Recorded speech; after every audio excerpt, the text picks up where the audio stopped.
Ce matin, nous allons parler en général du temps de Dieu. Mais je vais parler en particulier d'un sous-thème du temps de Dieu. Amen. Ce matin, je vais te dire, avance lentement, mais sûrement, dans le temps de Dieu, tout en étant saint. Amen. Avance lentement, mais sûrement, dans le temps de Dieu, tout en étant saint.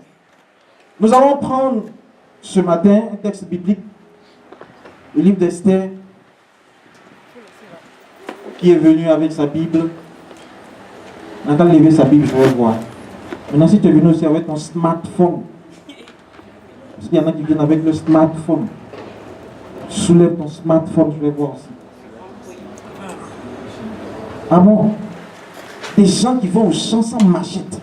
Imaginez un serpent qui va surgir de néant. Ça va te mordre, parce que tu ne pourras pas le tuer, tu n'as pas de machette. Soulève ta machette, je vais voir ta machette ce matin. Voilà, les machettes et les smartphones sont debout. Que le Seigneur vous bénisse. On va prendre Esther 2. Oui, tout le chapitre.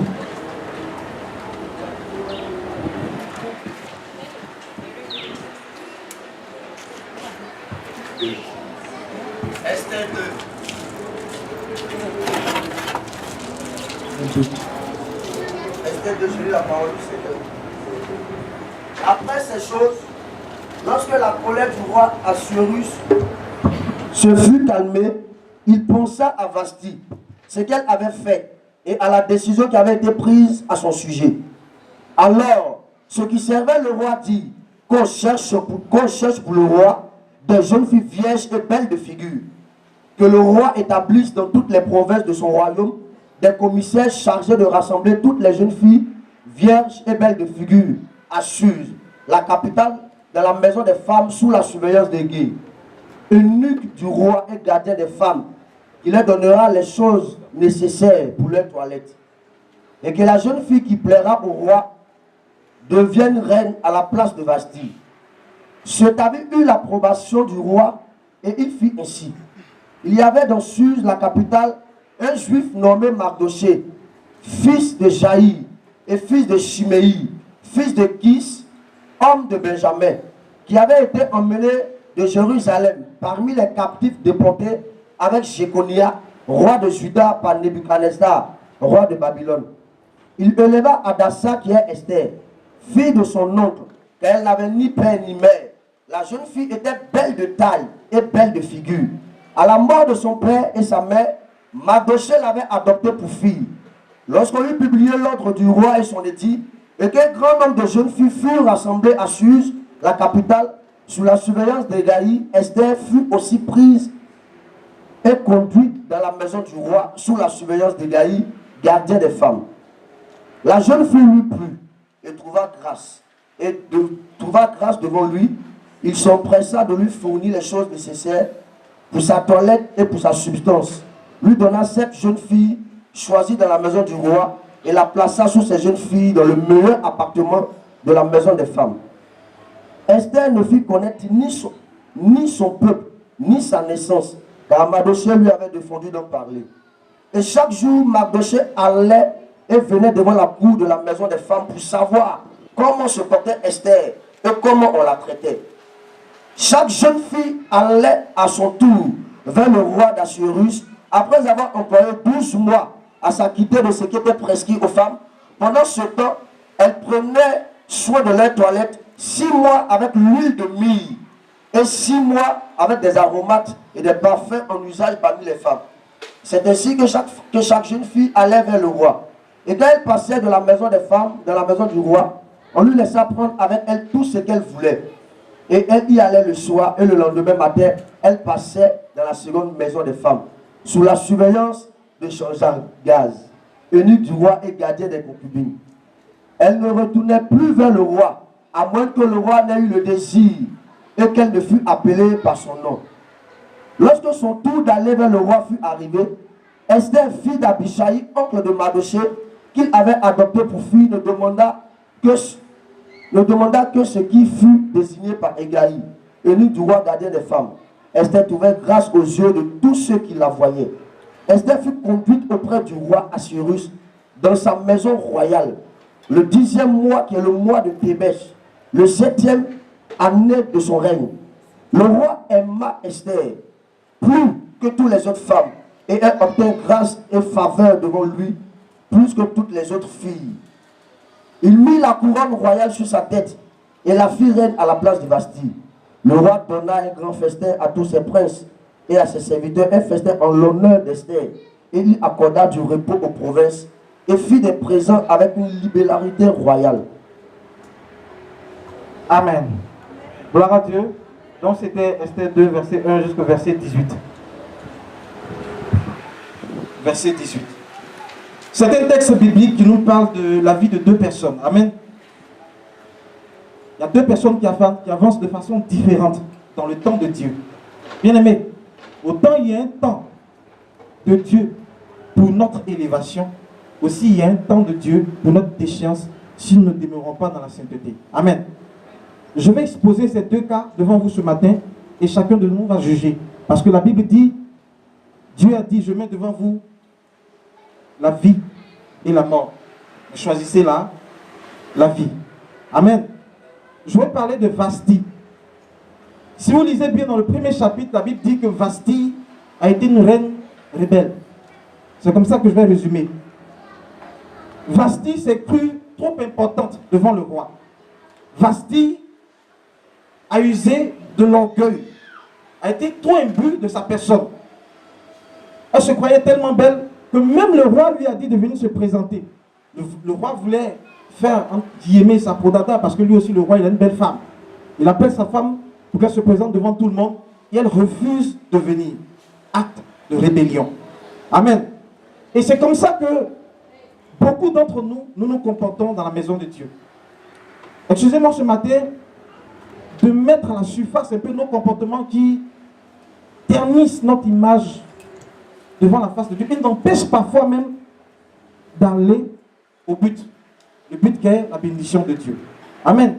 Et c'est comme ça souvent. Nous faisons ce que nous avons envie de faire parce que c'est ce que Vasti a fait. Le roi lui a dit, viens, je vais te présenter au peuple parce que je vais montrer que moi le roi, ma femme est belle, elle est bien vêtue. Elle a dit, niet, je ne viens pas. Elle s'est opposée à l'ordre du roi. Alors vous savez qu'en son temps, le roi avait droit de vie et de mort sur ces sujets. C'était comme ça avant. C'est pas comme aujourd'hui où le roi dit quelque chose et puis on peut faire comme ne pas faire. Bon, ça ne va pas quelque part, comme les gens ont l'habitude de dire. Mais le roi avait le droit de tuer comme de donner la vie à quelqu'un. Mais malgré ça, Vasti s'est opposé à venir. Et cette image de Vasti est beaucoup répandue au milieu des chrétiens. Ce n'est pas ici seulement. Dans les églises. Les gens viennent à l'église quand ils veulent. Les gens font ce qu'ils veulent dans la maison de Dieu. Les gens marchent selon leurs pensées. Ils marchent selon leurs désirs. On dit allons à gauche. Lui dit non. Moi je sais que c'est à droite qui m'arrange. Et puis il s'en va à droite. Amen. C'est ce que Vasti a fait. Mais regardez ce que ça lui a coûté. Ça lui a coûté quoi? Son poste de reine. On l'a déchu de son poste de reine. Elle n'était plus reine. C'est fini pour elle. Amen. Je vais vous parler, vous rendre un petit témoignage d'une sœur qui a perdu la grâce comme ça, dans l'autre église là où j'étais. Souvent quand Dieu nous parle, Dieu nous dit de faire quelque chose, suivant ce que Dieu nous dit de faire. Amen. Elle aimait bien un jeune homme, dont je vais taire le nom ici. Il était en instance de devenir statisticien. Amen. Statisticien. Il était à l'école de statistique à l'université. Et donc, il aimait bien la jeune sœur l'aimait bien aussi. Et ils étaient à l'école, vous savez, l'église là où j'étais, quand tu aimes une sœur, tu es obligé de faire une lettre de sentiment. Amen. Vous riez. Tu fais une lettre de sentiment, tu déposes au diaconat. C'est pas comme dans les églises où les gens se lèvent et puis ils font ce qu'ils veulent. Non. Quand tu aimes une sœur, tu fais une lettre de sentiment. Tu dis, j'aime telle sœur, voici mes motivations. Puis tu déposes au diaconat. Le diaconat analyse et puis ils appellent la sœur. Ils disent, voici tel frère. Il dit, il t'aime. Qu'est-ce que tu en dis? C'est comme ça que ça se passe là-bas. Donc le frère et la sœur s'aimaient bien. Mais le problème est que ils ne voulaient pas, comment on dit, je vais dire, officialiser la situation en allant déposer une lettre de sentiment sur le diaconat. Mais pourquoi le jeune homme l'a fait? Le statisticien, le futur statisticien, parce qu'il s'est dit que la jeune sœur, en fait la jeune sœur était aimée, les gens, plusieurs personnes prétendaient la marier. Donc comme lui il a vu ça et qu'il aimait bien sa bien-aimée, il voulait la prendre et puis partir, ils vont se marier ailleurs. Amen. Et les gens de l'église ont découvert ça. Ils ont découvert la situation. Parce que lui, le soi-disant frère statisticien, était à l'école, il y a une école là-bas, une cité à Saint-Jean. Et il y avait d'autres frères de l'église qui étaient aussi dans la même école et qui les voyaient ensemble. Donc, ils vient dire à l'église, ah, telle soeur et puis tel frère sont ensemble, un diacre. Nous, on a vu ça, c'est comme ça, beaucoup sont à l'église. Ils voient les choses dehors et puis ils viennent dire. Si c'est pour faire du bien à la personne, vas-y, dis-le, Dieu te bénira. Mais si c'est pour faire du tort à la personne, c'est pas bien ce que tu fais. Il y a des gens, quand ils entendent des choses dehors, ils savent que s'ils disent à maman, ça va détruire la vie de l'autre, mais ils vont les dire quand même. Tu n'arranges pas, tu détruis. La sagesse voudrait que tu pries pour dire à Dieu, ce que le frère est en train de faire là, c'est pas bon. Seigneur Jésus, révèle-toi ta servante. Parce qu'à la limite, ça devient comme du papatoya, un guillemets. Et ça détruit l'église. Mais si ce qu'il a fait, toi-même tu sais que ça va le conduire en enfer, si tu viens dire, Dieu ne va pas te frapper pour ça. Amen. Dis, acclame le Seigneur aussi pour ça. Mais il n'a rien fait de mauvais, tu viens dire à l'église. Deux frères qui s'aiment dehors, toi tu viens dire à l'église pourquoi? Donc, deux frères et sœurs, je continue les témoignages et comme ça a commencé à faire des à l'église, eux aussi c'est tombé dans leur oreille. En fait, le jeune, il voulait, parce qu'il est très très romantique, tout le monde le connaissait à l'église là-bas pour ça. Quand il prend une soeur et qu'il lui parle de la romance, elle ne peut pas tenir. Elle ne peut pas tenir, c'est pas possible. Il est très romantique. Il s'appelait Albert, il s'appelle Albert. Bon. Et donc, il appelait la soeur de côté, il a commencé à lui parler. Maintenant, les pasteurs, là-bas il y a les assistants, les sonos, les grands responsables, un peu comme ici, les grands responsables sont allés dire à la soeur, ah la soeur, il y a un frère à l'église qui est milliardaire, il veut te marier. Bon, là, la zizanie est en train d'être sémée dans l'esprit de la soeur. Le frère, il a une instance de devenir statisticien. L'autre, il est déjà milliardaire. Il était à la tête d'une maison de placement dans son temps. Il avait de l'argent. Il était milliardaire jeune de... Mais il avait 30 ans même. Il avait 28 ou 29 ans. Donc la soeur maintenant commence à vaciller. Elle n'avait pas attendre le temps de Dieu. Hein. Elle s'est retournée, elle a fait repli stratégique sur l'église. Elle est venue voir le pasteur lui a dit, ok ma fille, tu as bien fait de venir. Bon, le frère il est déjà prêt. Si tu acceptes, il te marie instantanément. Tout est fait. Ne peux même pas t'inquiéter. Tu n'as rien dépensé. Tout sera fait. La soeur réfléchit, elle aime Lambert. Mais celui qui est ici, Albert, pardon, et celui qui est aussi ici, elle n'aime pas, mais il a l'argent. Voici le dilemme. Et finalement, à force de faire pression, la soeur a choisi le milliardaire. Elle n'a pas touché le jackpot. Dis, elle n'a pas touché le jackpot. Vous savez, le temps de Dieu là, souvent c'est bizarre. On avance dedans bizarrement. Tu tombes ici, tu te lèves, tu tombes à gauche, tu te lèves, et tu te demandes en plus, est-ce que ça est devant même? Parce que je suis tombé là, est-ce que ça est devant? Ça m'attend même. Peut-être même devant, c'est même pas là-bas, j'ai fait demi-tour. Et quand tu fais demi-tour, tu rates tout. Allez, parti. On fait un mariage pompeux. Imaginez un peu un milliardaire qui se marie. Un vrai mariage, comme la soeur le dit. Tout le monde se réjouit. Et puis, c'est parti. Mais le problème est qu'elle est avec le jeune homme, mais elle n'aime pas. Même quand tu lui envoies 20 000 francs de crédit, pour que lui il appelle son mari, pour qu'elle appelle son mari pour lui dire je t'aime là, c'est compliqué. C'est compliqué. Donc les gens qui sont plaignés, ils viennent voir le diable. Mais ma femme là, j'ai fait ça, elle ne m'aime pas. On dit mon frère, tu as choisi, tu as choisi. Là-bas, ne divorce pas, hein. L'église baptiste. Tu as divorcé, tu vas directement en enfer. Ils vont prêcher ça sur toi jusqu'à ce enfer. Et c'est la vérité, ils ont raison. Tu ne divorces pas là-bas. Si tu as pris, c'est pour la vie, éternellement. Peut-être que vous allez vous retrouver au ciel, vous allez continuer là-bas. Amen. Et la soeur a laissé. Et le frère Albert, oh, il nous faisait pitié, le jeune. Très gentil, très cool. Et il a continué ses études. La fille est devenue statisticien. Regardez ce que Dieu a fait maintenant.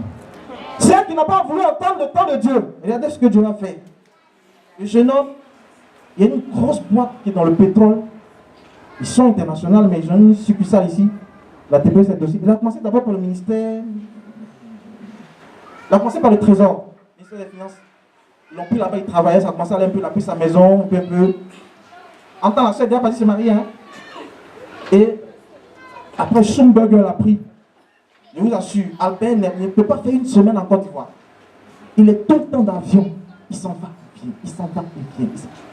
Albert est allé voir une autre sœur au siège à l'église baptiste à Yopougon. Il a pris une autre sœur encore plus glorieuse que cette dernière. Ils se sont mariés. Et où je vous parle aujourd'hui, je ne suis pas sûr qu'ils soient en Côte d'Ivoire. Mais regardez ce que Dieu a fait. Celle qui s'est pressée pour aller prendre le milliardaire, vous savez tous avec moi, en placement, tout est tombé. Ils ont fait fermer toutes les maisons de placement. Où je vous parle aujourd'hui, les deux se cachent. Parce qu'ils ont fermé la maison, ils doivent encore de l'argent. Donc ils se cachent, ils vont un peu partout. Il n'y a pas de dire où ils sont. Vous avez une bénédiction après où ils sont. Peut-être qu'il y en a ici qui ont l'argent à eux. Amen. Ils se cachent. Elle est passée à côté de la grâce. Elle n'a pas attendu le temps de Dieu. Elle est passée à côté de la grâce. C'est un témoignage que je vais vous donner ce matin pour vous dire que attendre le temps de Dieu là, c'est très très important. Mais attendre le temps de Dieu dans la sainteté, c'est encore meilleur. Amen. Je vais parler de ce qui nous intéresse ce matin. Je vais parler de Esther, le comportement d'Esther. J'ai voulu tout à l'heure parler de l'aspect désordre un peu dans la maison de Dieu qui empêche les uns les autres de rentrer dans leur bénédiction. J'ai brossé un peu. Mais je vais parler du comportement de Esther. Regardez un peu. Le verset 9. Tu peux lire le verset 9. Esther 2, verset 9. La jeune fille lut plus. Allons-y. Et trouva grâce devant lui. Arrête-toi là. La jeune fille lut plus et trouva grâce devant lui. C'était Égaï, c'était un des eunuques. Les eunuques, c'est les gens qui ne peuvent pas aller avec femmes. On les a castrés. Donc eux, ils sont là, ils gardent les femmes du roi. Ils ne peuvent rien faire à ça. Si tu viens lui donner ta femme, tu ne vas rien faire avec. Amen. Donc, Égaï, ça dit, comment il s'appelle? Esther a trouvé grâce à ses yeux. Quand la grâce de Dieu, quand par exemple le temps de Dieu sonne pour toi, amen. Quand le temps de Dieu est en train de sonner, tu vas voir, tu vas constater que des gens qui n'aimaient pas ta tête, des gens qui ne faisaient rien avec toi, des gens qui te persécutaient, vont t'appeler un bon matin pour te dire, mon frère, ma soeur, je ne sais pas ce qui se passe, mais du coup ta tête me plaît. Du coup, je veux que tu sois à cette place. Du coup, je veux que tu possèdes cette chose. Je te tiens, je te donne, tiens, prends ça, tiens, prends ça. Pourtant, cette personne ne t'avait jamais rien donné. Le temps de Dieu est en train de sonner. C'est comme ça que ça se passe. Il a dit, elle a trouvé grâce aux yeux des gars. Et qu'est-ce qu'il a fait? Il a commencé à lui donner les tocs. En guillemets, les tocs. Il dit, il s'empressa de lui fournir les choses nécessaires pour sa subsistance. Amen. Je vais au verset 12. La Bible dit, c'est un aspect aussi du temps de Dieu. J'ai dit au départ, j'ai dit, avance lentement, mais sûrement dans le temps de Dieu, tout en étant saint. Je lis le verset 12. Chaque jeune fille allait à son tour vers le roi Assuérus après avoir employé 12 mois à s'acquitter de ce qui était prescrit aux femmes. Pendant ce temps, elles prenaient soin de leur toilette et 6 mois avec l'huile de myrrhe et 6